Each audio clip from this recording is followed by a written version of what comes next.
Assalamualaikum warahmatullahi wabarakatuh. Hari ini saya mau buat video tentang tata cara ya, bagaimana kalau kita mendapatkan surat e-tilang dan ternyata e-tilang tersebut bukan unit kita ataupun salah sasaran. Jadi kalau yang follow Instagram saya ya di @brodan.id mungkin sudah lihat postingan story saya kurang lebih di tanggal 29 Desember ya, malam hari. Itu saya menerima surat pos ya, e-tilang ini dari Kepolisian Daerah Metro Jaya Direktorat Lalu Lintas. Yes.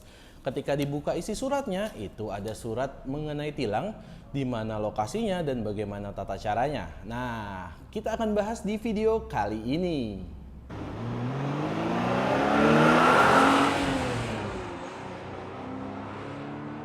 Nah, video ini saya buat di tanggal 30 Desember, yang mana pagi ini tadinya saya mau jalan nih ke Subdit Gakum yang ada di Pancoran. Tepatnya sih di Jalan MT Haryono, mungkin titik kenalnya yakni Glael ya.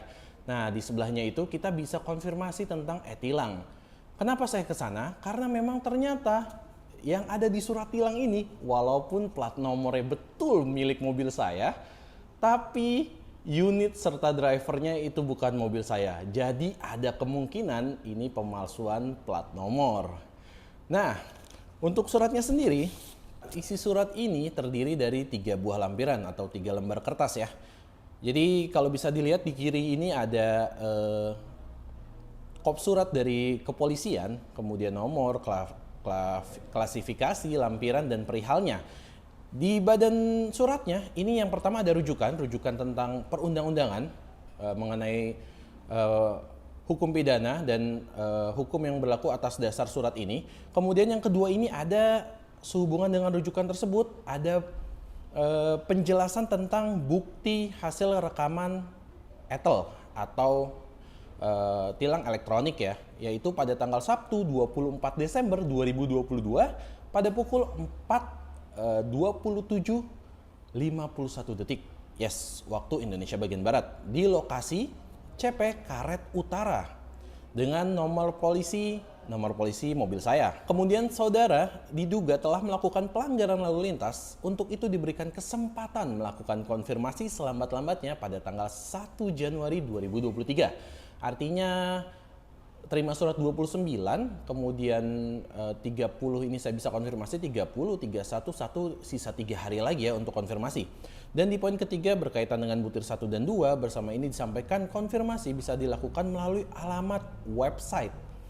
Nah, saya sudah akses via website ya, cuman memang mungkin nanti saya akan hadirkan di sini. Jadi kalau di website itu konfirmasi di bawah, memang ada ya, bahasanya tuh sanggahan gitu ya untuk tilang ini, tapi di bawahnya tuh tetap harus dicentang untuk tilangnya, artinya mengakui ini kesalahan. Jadi saya khawatir salah, entah salah sistem, nggak bisa diancentang dan kita konfirmasi, atau memang via website itu hanya untuk mengkonfirmasi kalau memang betul kita melakukan kesalahan. Akhirnya saya batal untuk konfirmasi via web. Di poin ketiga ini juga dijelaskan, atau datang langsung membawa belangko lampiran surat ke posko ETL Subdit Gakum Dirlantas Polda Metro Jaya di Jalan MT Haryono Kafling 5-6 Tebet, Jakarta Selatan. Nah, ini yang tadi saya sudah mention ya. Dan nomor 4 hanya demikian untuk menjadi maklum gitu. Nah, kemudian kita beralih ke halaman lampiran 2. Di lampiran 2 ini ada lampiran surat tentang identitas bermotor dan identitas pelanggar yang masih kosong. Karena bisa jadi mobil yang dibawa kan tidak digunakan oleh sang pemiliknya, mungkin sedang dipinjam atau disewakan atau ya kemungkinan-kemungkinan lainnya. Dan di lembar kedua ini kita bisa konfirmasi siapakah pengemudinya kalau memang betul, dan ada kolom tanda tangan untuk pernyataan tersebut. Dan yang ketiga, nah ini ada printan hasil foto saya di kamera ETL tersebut, tapi kurang jelas karena ya memang keterbatasan ya, ini kan hanya hitam putih, kurang jelas. Nah, jadi solusinya kalian bisa akses barcode yang ada di bawah sehingga kita bisa lihat file digitalnya di website gitu. Nah, selain foto, di bawahnya ini juga ada tulisannya tentang jenis pelanggaran, yakni tidak menggunakan sabuk pengaman. Nah, seperti itu. Kemudian ada di bawahnya ada tata cara konfirmasi melalui website. Ya, hanya itu sih yang ada di kolom atau lampiran ketiga. Nah, setelah terima surat ini, jujur ya kita bertanya-tanya dong ya, di mana sih kira-kira kita melakukan kesalahan ini? Apakah memang sedang lalai atau sedang lupa? Apakah kita lupa memakai seat belt?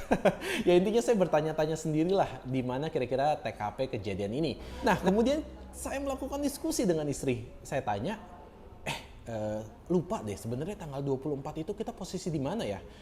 Kita diskusi sama-sama lupa cari-cari story di Instagram ya, dan menemukan posisi kita di mana saat itu. Jadi inilah dia beberapa alasan yang bisa saya sampaikan bahwasanya itu bukan unit saya dan arahnya memang ini pemalsuan plat nomor. Yang pertama dari ciri fisik mobilnya. Ya, untuk ciri fisik mobil saya itu di bagian depan, tepatnya di kaca bagian driver sisi kanan bawah, pojok kanan bawah ya. Kalau ini kita posisi driver di sebelah sini, itu ada stiker Lanut Halimnya. Sedangkan di unit yang terfoto tidak ada.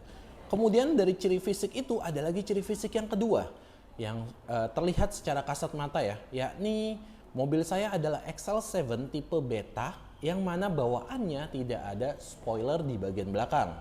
Dan sampai dengan hari ini video ini dibuat ya, mobil saya juga belum ditambahkan aksesoris berupa spoiler setelah aftermarket gitu ya. Artinya setelah pembelian dari dealer. Jadi masih bawaan standar ya tanpa spoiler. Kemudian lanjut ke alasan kedua. Nah, kalau alasan kedua ini mengenai di manakah kita saat tanggal 24. Ya, karena ternyata setelah berdiskusi dengan istri dan kita temukan story di Instagram, jujur lupa itu ya, di mana kita ternyata kita sedang berada di kota Bandung.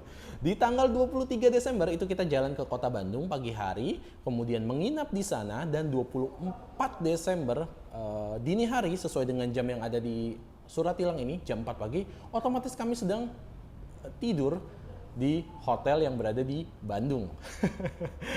Dan itu nanti saya akan konfirmasi ke bagian hotel untuk meminta surat ininya ya. Dan nanti itu akan saya konfirmasikan ke hotel untuk meminta surat dokumen yang bisa menerangkan memang saya sedang di sana. Terlebih lagi mobil saya itu untuk parkiran hotel ini cukup terbatas sehingga mobil itu harus di valet, tinggalkan kunci. Jadi saya mengaksesnya baru tanggal 24 kira-kira jam 12 saat mau check out. Itu baru saya akses mobilnya dengan memberikan kartu valet kepada security. Oh, guys, aku lihat di hotel. Hotel di mana kamu? Hotel Bandung. Bandung? Iya, tapi ada bisnya. Oh, ada. Ada. Guys, coba liatin ke itu Nah, deh. kemudian yang ketiga yang juga jadi indikasi besar yakni ciri-ciri driver. Ya memang kalau bisa dibilang ya ciri-ciri driver yang tadi bisa saja di mobil ini dipinjamkan, digunakan orang lain, tapi insya Allah poin pertama dan poin kedua sudah menjelaskan tentang ini bukan dipinjamkan ke pihak tertentu. Nah, yang ciri yang ketiga adalah siluet wajahnya. Yang pertama jelas kalau untuk saya ini memiliki ciri-ciri dengan janggut yang cukup ada ya, artinya cukup tumbuh lah ini janggut. Sedangkan yang ada di foto itu bersih, nggak ada ciri-ciri janggut seperti ini. Kemudian ya kalau dilihat kasat mata juga nanti mungkin saya akan hadirkan itu siluetnya agak berbeda sih dengan wajah saya yang seperti ini gitu. Cenderung lebih bersih kelihatannya.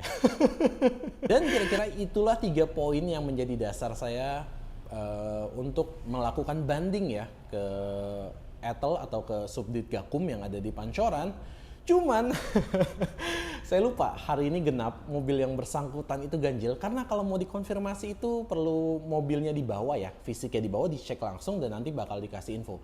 Bener nggak nih bahwasannya argumentasi saya itu benar, dan kalau benar itu proses tilang bisa langsung dihentikan dan tidak jadi dibebankan ke saya. Ya memang prosesnya juga cukup mudah ya, kita diberikan ruang untuk konfirmasi, artinya betul atau tidak ini kesalahan kita.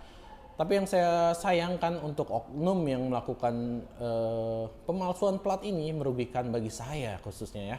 Karena memang yang pertama jelas dengan adanya surat tilang ini saya harus mengkonfirmasi, meluangkan waktu dan meninggalkan agenda lain untuk melakukan konfirmasi ini ke kantor Subdit Gakum.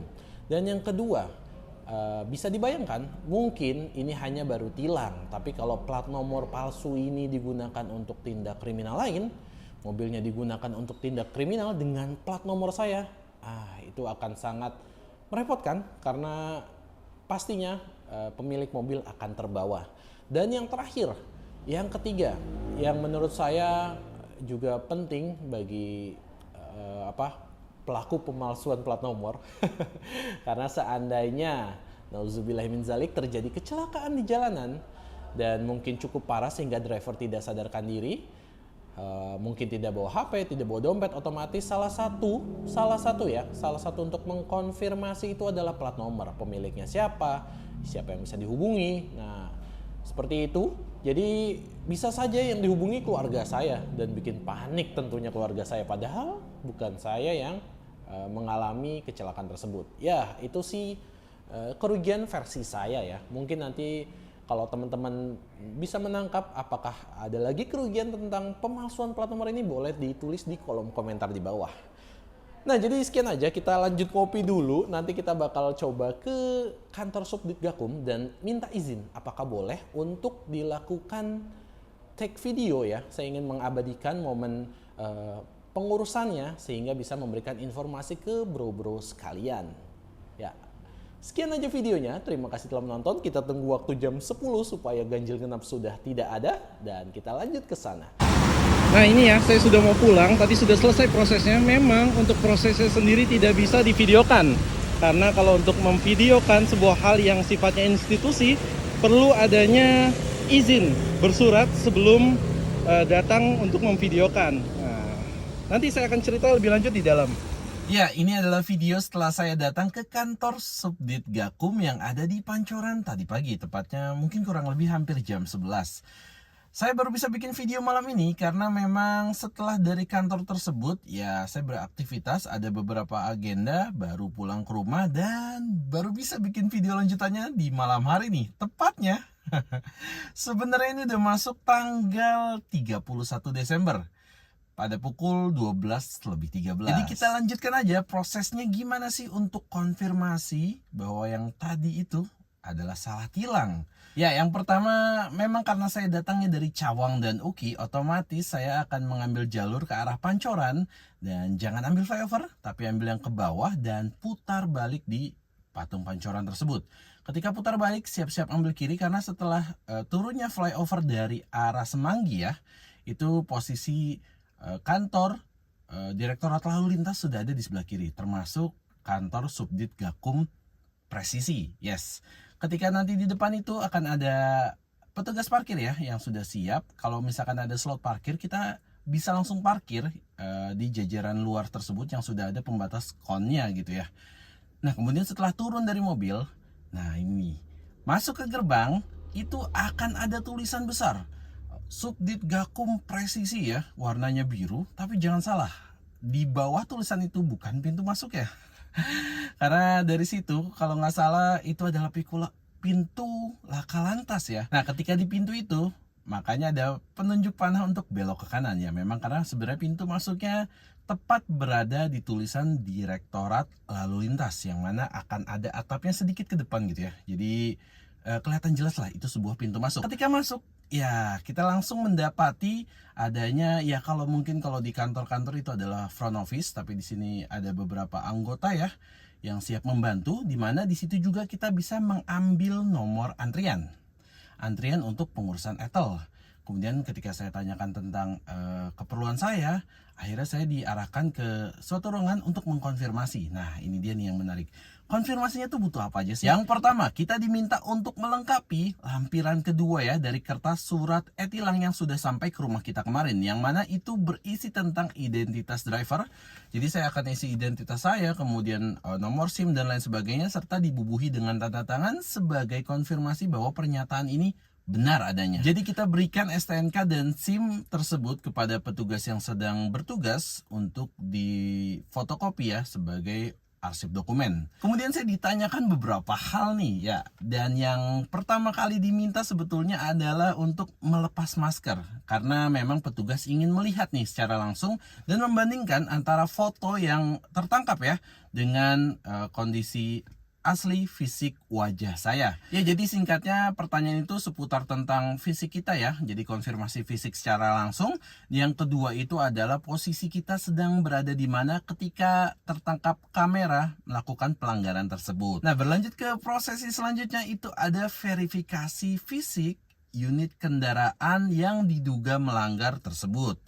Nah, karena posisi hujan, akhirnya saya bawa masuk dulu ke dalam ya. Jadi dari parkiran luar, saya bawa masuk ke dalam dan dari petugas akan melakukan foto ya.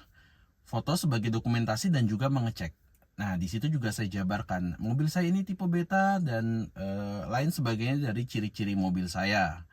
Nah, sehingga setelah semua proses itu selesai, barulah nanti petugas akan merekap ya hal tersebut dan menjadikannya sebuah laporan yang bisa dikirim kepada tim sus kalau saya nggak salah sebut ya.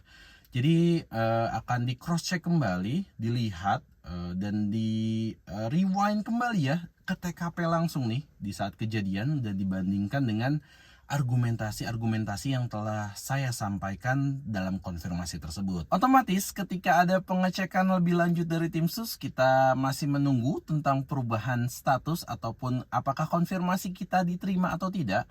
Dan kita bisa update informasinya di etel-pmj.info. Itu kalau saya nggak salah.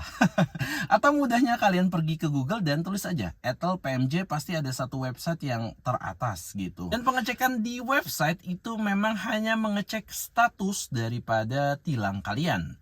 Apakah mungkin tilang ini dilanjutkan karena tadi argumentasinya setelah dianalisa kurang kuat, atau memang bisa dibatalkan sehingga tidak ada denda yang dibebankan atas pelanggaran yang ada di Etel tersebut. Nah, tapi yang menjadi ganjel di hati saya ya, dan memang salahnya saya tadi mungkin sudah terburu-buru ingin waktunya itu sudah mepet dengan sholat Jumat.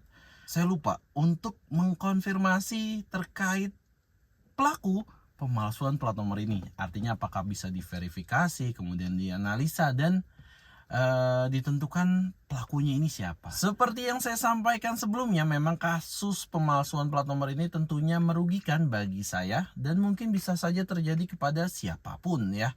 Dan maka dari itu berharap ada efek jerah kepada pelaku pemalsuan plat nomor, yang mana memang akhir-akhir ini juga kita perhatikan di media ya. Banyak kasus pemalsuan plat nomor sebetulnya hanya untuk menghindari ganjil genap. Nah, tapi rentetan yang saya bilang, posibilitas-posibilitas lain yang mungkin terjadi dengan adanya pemalsuan plat nomor ini tentunya merugikan pihak yang memiliki nomor polisi asli tersebut ya. Dan tidak lupa saya ucapkan terima kasih kepada Bapak AKBP Joni Eka Putra selaku Kasubdit Gakum yang bersedia dikonfirmasi oleh rekan saya menanyakan tentang bagaimana proses konfirmasi ini. Dan juga kepada Bapak yang bertugas di tanggal 29 Desember 2022, izin komandan, saya kebetulan lupa namanya karena mungkin tadi siang hari aktivitas dan ini baru ambil video di malam hari, tapi tanpa mengurangi rasa hormat saya ucapkan juga terima kasih. Sekian aja videonya, terima kasih telah menonton, jangan lupa diklik like, di komen, serta di subscribe. Dan jangan lupa juga untuk follow sosial media saya yang lain, ada Instagram dan TikTok di @brodan.id. Sekian aja videonya. Wassalamualaikum warahmatullahi wabarakatuh.